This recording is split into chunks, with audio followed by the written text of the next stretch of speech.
Now, I request Shri Gopal Aryaji, National Convener, Paryavaran Sanrakshana Gatividhi, to share few insight about EYSS 2022 to the audience.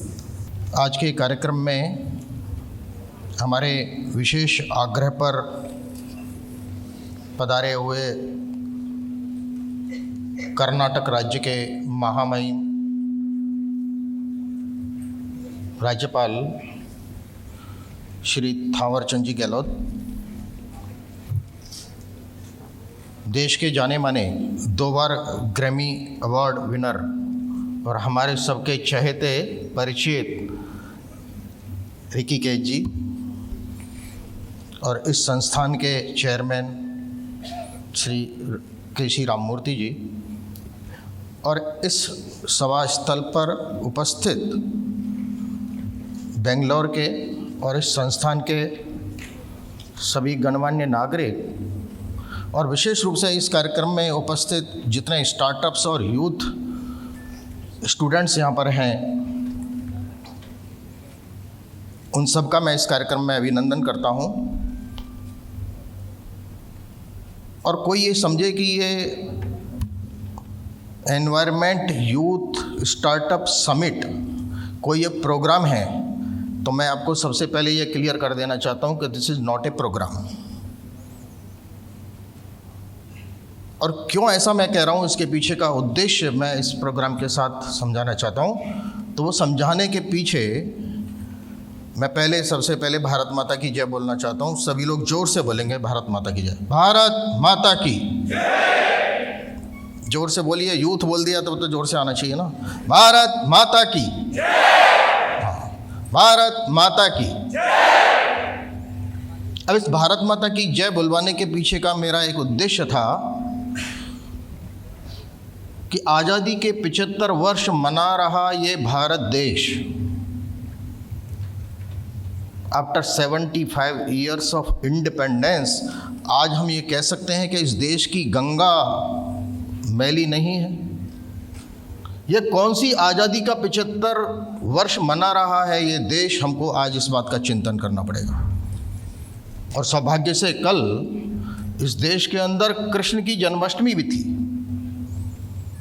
जो कृष्ण इस धरती पर कल पैदा हुए हैं, आज हम उस जन्माष्टमी के परिप्रेक्ष्य में भी हमको विचार करना पड़ेगा कि क्या कृष्ण बहुत बड़े एनवायरमेंटलिस्ट थे? उन्होंने भी अपने जीवन में एनवायरनमेंट को बचाने के लिए क्या क्या किया, क्या ये आज का यूथ जानता है क्या? और इसलिए हमको समझना पड़ेगा कि जो प्रकृति प्रेमी, जो इस नेचर को मदर नेचर मानने वाला देश, जो इस धरती को मदर अर्थ मानने वाला देश, आज वहाँ की गंगा मैली हो। और मैं 4 साल के पहले दिल्ली में वहाँ के एक स्थान पर गया, मुझे आश्चर्य हुआ। वो था विश्व का सबसे ऊंचा कचरे का पहाड़।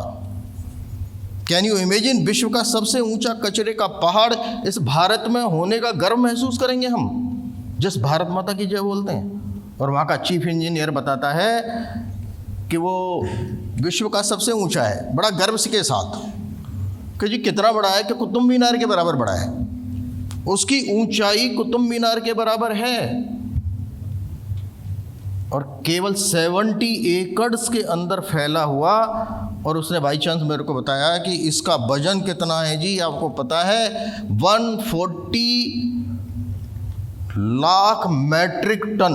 मैंने कहा ये क्या होता है 140 लाख? मैं ज़रा मैथमेटिक्स का स्टूडेंट था तो मैंने 140 लाख पर वो शून्य शून्य लगाना शुरू किया, तो 10⁻14 टन्स ऑफ कचरा दिल्ली में कहाँ से आया? क्या किसी भगवान ने भेजा था? और आपको आश्चर्य होगा, 1/3 दिल्ली का कचरा है और केवल 1986 के बाद का कचरा है। ये कहाँ से आया? पहले तो नहीं था। हमको चिंतन करना पड़ेगा कि जो लाखों वर्ष से जो संस्कृति और भारतीय संस्कृति हमारी होती है, वो 300 साल पहले से पर्यावरण में प्रदूषण पैदा हो जाता है। कहाँ से ये प्रदूषण 300 साल पहले आ गया? उसके पहले तो नहीं था पहाड़, उसके पहले तो नहीं था कचरा। इस बात का चिंतन करना पड़ेगा। और इसलिए पूरा विश्व आज COP26 में इस बात को कहता है कि हमको इकोसिस्टम रेस्टोरेशन पर 1-2 वर्ष नहीं 10 ईयर्स लगातार बात करनी पड़ेगी। और अगर हमने अभी नहीं किया तो पूरा देश नहीं, पूरा विश्व नहीं, इस पूरे यूनिवर्स के लिए बहुत बड़ा खतरा हो जाएगा। और मैं अभी इस प्रोग्राम के पहले मैंने सोचा मैं बेंगलोर वालों के साथ में बात करूंगा, तो कुछ तो बेंगलोर के बारे में पता करूं। तो मैंने निकाला per capita trees in Bangalore city. मैं सोचता हूं कि आप सब लोग तो गूगल वाले लोग हैं, आपको सब पता ही होगा। उस गूगल के आधार पर मैं आपको बता रहा हूं कि इन बेंगलोर 500 पीपल्स के एक व्यक्ति के लिए ट्री है। पर कैपिटा ट्री, तो एक ट्री 500 लोगों के बराबर है, के समान है, यानी 500 लोगों पर एक ट्री है। और for your kind information, as per WHO rules per person 422 tree चाहिए, लेकिन बेंगलोर में एक ट्री पर 500 ट्री है। एक व्यक्ति एक ट्री पर 500 लोग हैं। आप सोचिए क्या रेशो होगा। और अपने भारत में केवल 28 ट्रीज पर हेड है, होना 422 चाहिए। अब हम कहेंगे क्लाइमेट चेंज नहीं होना चाहिए, हम कहेंगे एयर क्वालिटी इंडेक्स ठीक होना चाहिए, हम कहेंगे अरे जिस विश्व के अंदर पर 20 मिनट्स एक किसी वर्ड की प्रजाति खत्म होती जा रही है, हम कहेंगे कि क्या हम किसी देश, पूरा विश्व प्रगति की ओर बढ़ रहा है? कौन सा डेवलपमेंट है कि जिस डेवलपमेंट के नाम पर आज एयर क्वालिटी इंडेक्स कम होता जा रहा है, ज़मीन के अंदर जहर घुलता जा रहा है, जहाँ की गंगा, जहाँ की नदियाँ पॉल्यूट हो रही हैं, और नहीं तो जहाँ के पौंड, मैं एक अखबार में पढ़ रहा था 20 लाख पौंड एंड छोटे छोटे स्मॉल 20 लाख सब गायब हो गए हैं। कहाँ चले गए? ये कौन सा विकास है और किस डेवलपमेंट की ओर हम जा रहे हैं? हमको आज इस बात का चिंतन करना पड़ेगा। और इसलिए उस चिंतन को लेकर यहाँ पर इकट्ठे हुए हैं। उसका मतलब है EYSS। केवल ये यूथ समिट नहीं है, यूथ स्टार्टअप समिट नहीं है। तो हमको सोचना पड़ेगा। मैं अपनी बात यहाँ से शुरू करता हूँ कि आज 4 प्रकार के क्राइसिस को लेकर हम पूरे विश्व के अंदर चल रहे हैं। और वो 4 प्रकार के क्राइसिस कौन से हैं उसको मैं केवल बोलूँगा, ज़्यादा विस्तार नहीं। 4 प्रकार के क्राइसिस ऑफ पर्पज। आज के यूथ के सामने नहीं, आज के सबके सामने इस बात का है क्राइसिस ऑफ पर्पज। कोई पर्पज ही नहीं है जिंदे रहने का, कोई एम नहीं है। क्राइसिस ऑफ ओनरशिप, हम ओनरशिप लेने की कोई चिंता नहीं। और कहते हैं ये सरकार का काम है, कोई कहता है ये NGOs का काम है, हमारा काम तो है नहीं ना। तो क्राइसिस ऑफ ओनरशिप नहीं है। तीसरा है क्राइसिस ऑफ ऑथेंटिसिटी। क्या मैं जो कर रहा हूँ वो ठीक है? नहीं, मैं तो गड़बड़ करता हूँ। दूसरे लोग, मेरा घर साफ रहना चाहिए लेकिन मेरी गली साफ रहे, ये कौन जाने।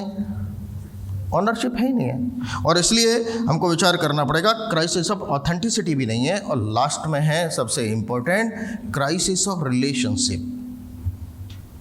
क्या हम अपने एनवायरनमेंट के प्रति, जिसको प्रकृति को माँ बोलता था ये देश, इस देश का व्यक्ति पेड़ और प्रकृति की पूजा करता था, पानी की पूजा करता था, गंगा को माँ मानने वाला देश आज उस गंगा को मैली करने क्यों चला, इस बात को देखना पड़ेगा। यह है क्राइसिस ऑफ रिलेशनशिप। बिलोंगिंगनेस नहीं है। और इसलिए हमको वापस अपने उस बात पर आना पड़ेगा। और नहीं आए तो केवल देश की बात नहीं है, हमको पूरे सृष्टि का विचार करना पड़ेगा, पूरे यूनिवर्स के बारे में विचार करना पड़ेगा। क्योंकि अगर मैं कुछ चीज़ को पॉल्यूशन करता हूँ तो मेरे लिए नहीं है, वो सबके लिए है। और इसलिए यहाँ पर क्या कहा जाता था अपने देश में, माता भूमि पुत्रो अहम पृथिव्याः।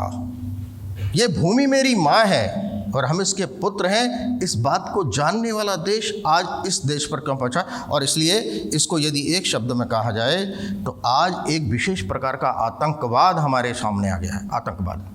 और वो आतंकवाद क्या है? Eco terrorism. और ये इको टेररिज्म ऐसा है, किसी पाकिस्तान से, किसी बाहर से, किसी विश्व के अन्य देश से नहीं आएगा, किसी दूसरे से भी नहीं आएगा। ये खुद से प्रारंभ होने वाला इको टेररिज्म है। हम अपने घर में नहीं, सवेरे जगने से रात्रि सोने तक इस टेररिज्म के लिए जिम्मेदार हम हैं। और मैं आपको एक बड़ा इंटरेस्टिंग फैक्ट और बता देता हूँ कि इस पूरे यूनिवर्स के अंदर जब बायोडाइवर्सिटी होगी, पानी, जंग, इस पूरे उसमें यदि निकाला जाए कि ये ह्यूमन बीइंग, जैसे हम इंसान, ये केवल 0.01% है। Total population of humans in total universe only 0.1%, और इस एनवायरनमेंट को ख़त्म करने वाला ये 0.01% है। कोरोना ने इस बात को सिद्ध कर दिया कि जब 3 महीने ये 0.01% इंसान घर के बाहर होता है, तो जिस दिल्ली का एयर क्वालिटी इंडेक्स 500-600 रहता है, वो 50-60 रह गया। क्यों? गंगा साफ हो गई। क्यों? हिमालय दिखने लग गया। क्यों?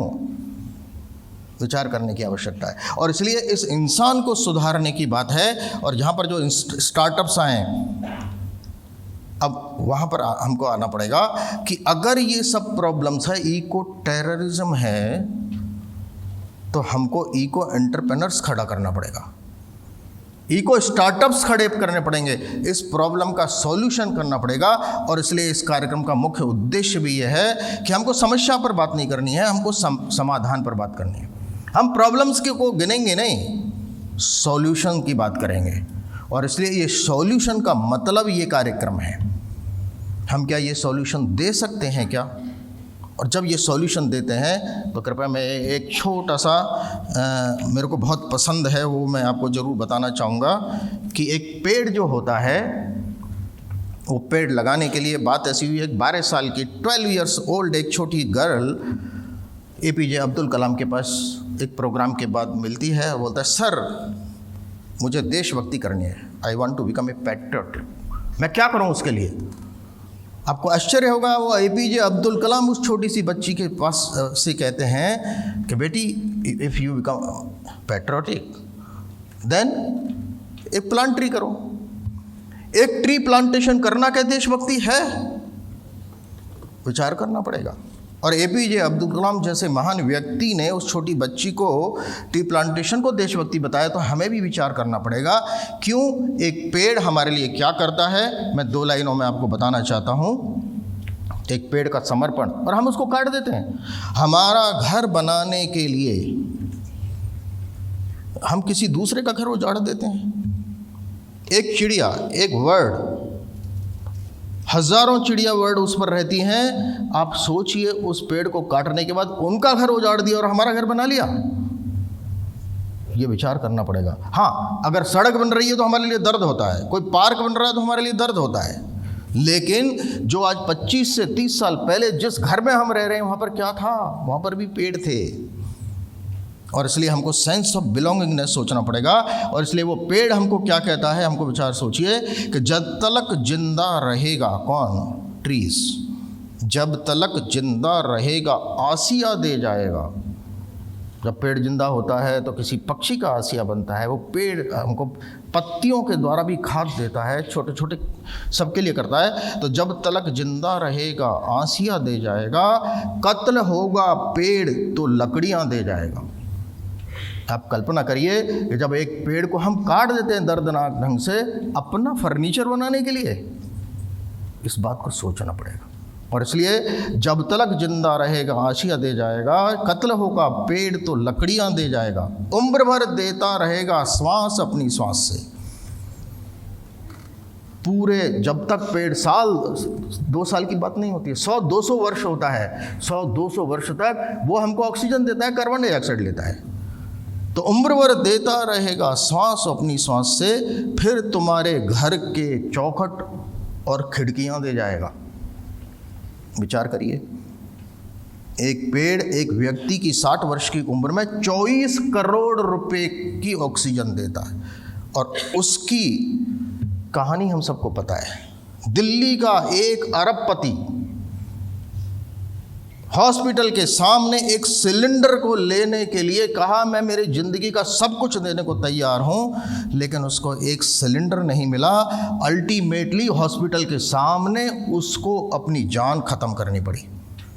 क्या कहीं ऐसा तो आगे होने की संभावना नहीं है, जहाँ एक व्यक्ति के एक पेड़ 500 व्यक्तियों के लिए हो गया? विचार करना पड़ेगा। ये केवल एनवायरनमेंट वाली बात नहीं है, हमको विचार करना पड़ेगा इस इको टेररिज्म से कैसे लड़ना है। और इसलिए ये समस्याएं तो बात आ गई, लेकिन अभी स्टार्टअप्स की बारी आती है कि क्या हम इस प्रकार का सॉल्यूशन दे सकते हैं क्या। और देने के लिए 3 बातें ध्यान में रखनी है। बस 3 बातें कह के उसके बाद मैं समाधान मेरा पूरा करता हूँ। 3 बात क्या करना पड़ेगा कि हमको एटीट्यूड बदलना पड़ेगा, एटीट्यूड टुवर्ड्स एनवायरनमेंट।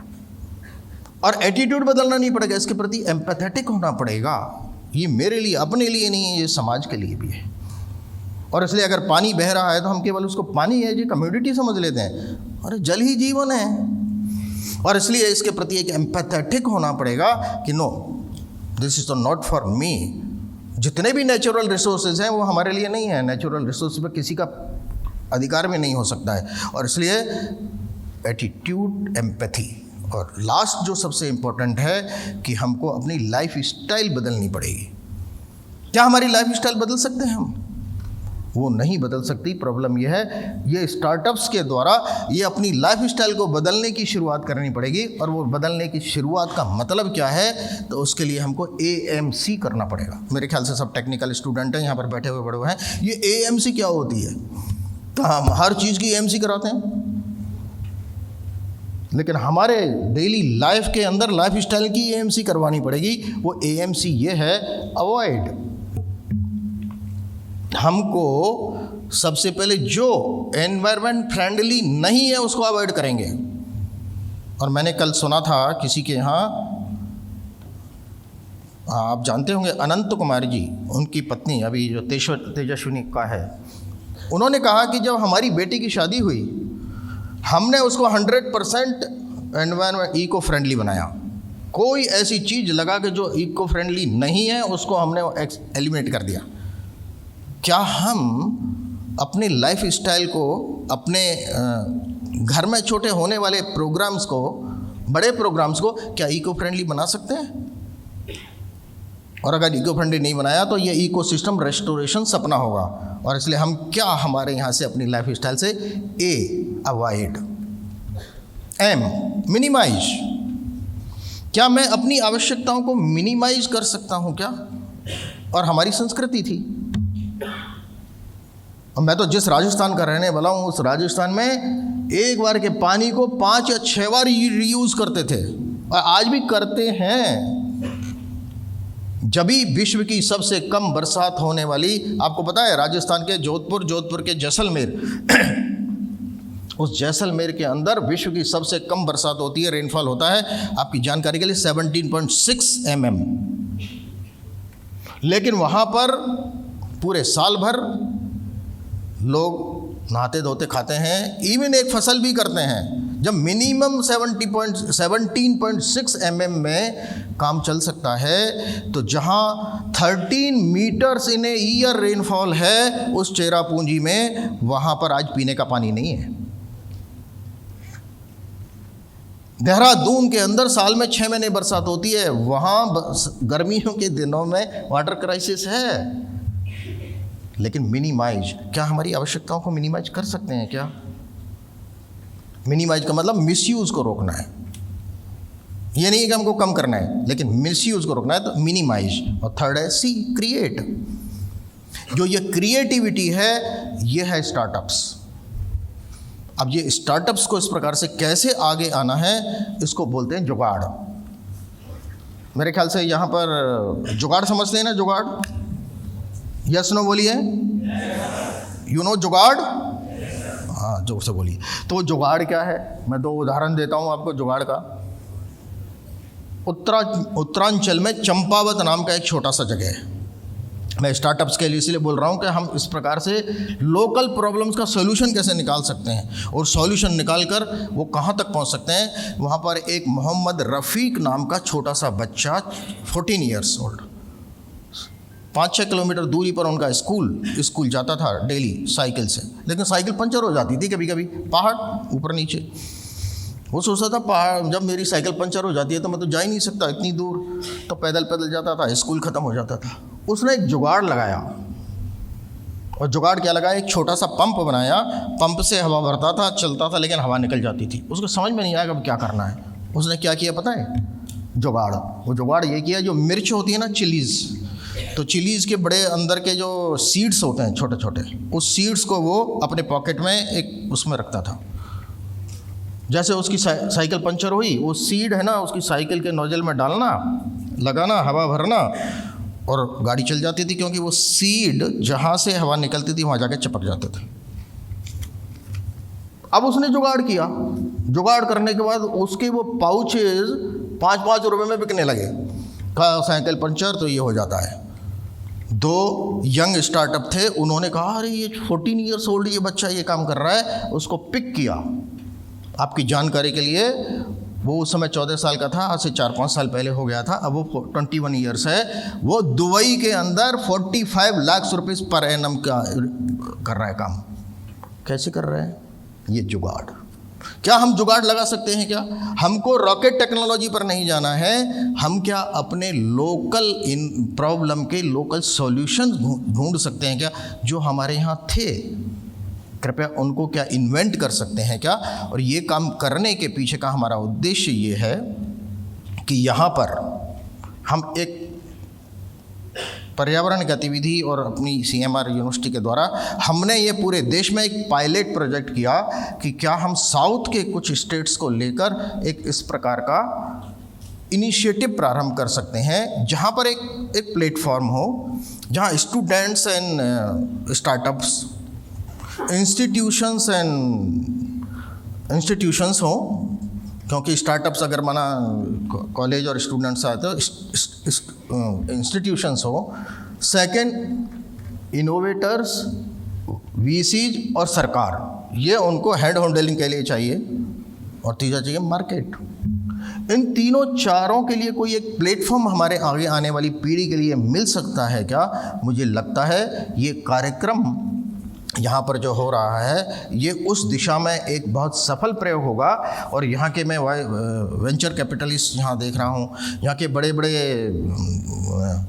हमारे बहुत बड़े यहाँ आर्किटेक्चर वो भी बैठे हैं, वो भी, और पर्यावरण प्रेमी ऐसे लोगों को यहाँ पर मैं देखकर मुझे पूरा विश्वास है कि ये जो हमने एक्सपेरिमेंट यहाँ पर किया है ये पूरे देश में ही नहीं पूरे विश्व में हम अपने देश के स्टार्टअप्स को भेजेंगे, वो भी एनवायरनमेंट के लिए, चूँकि आज एनवायरनमेंट सबके लिए आवश्यक है। और इसलिए एक अंतिम बात कह के मेरी बात कहता हूँ कि आज की जो परिस्थिति है उसके बारे में, हो गई है पीर पर्वत सी अब पिघलनी चाहिए।